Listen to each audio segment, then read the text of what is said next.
L'actualité internationale maintenant. En Géorgie, la victoire aux législatives du parti pro-russe éloigne ce pays du Caucase d'une adhésion à l'Union européenne et à l'OTAN. Washington et Bruxelles réclament une enquête sur de possibles fraudes électorales. L'opposition, de son côté, dénonce une falsification totale des élections attribuées à une opération russe. Et Nicolas Tonev, cette menace russe prend l'identité de l'homme le plus riche de Géorgie. Oui, Bidzina Ivanishvili, 68 ans, fortune près de 5 milliards d'euros, un oligarque à l'ancienne qui affiche sa puissance avec un palais futuriste visible de tous au sommet d'une colline surplombant Tbilissi, la capitale. L'endroit est surprotégé pour avoir essayé de l'approcher en reportage. Les hommes de main, ils sont nombreux pour bloquer les accès et conserver les secrets de leur maître, ceux de sa fortune acquise en Russie avec un passeport russe à l'époque, et ceux de sa relation au Kremlin. Jusqu'où est-il le pion de Vladimir Poutine ?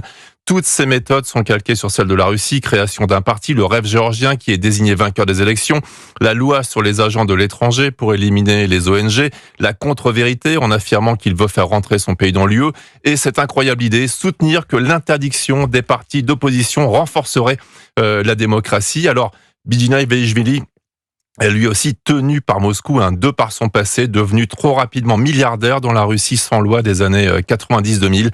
Les services russes possèdent sur lui tous les dossiers nécessaires pour en faire leur marionnette et par ricochet la Géorgie. Les informations de Nicolas Tonev pour Europe 1.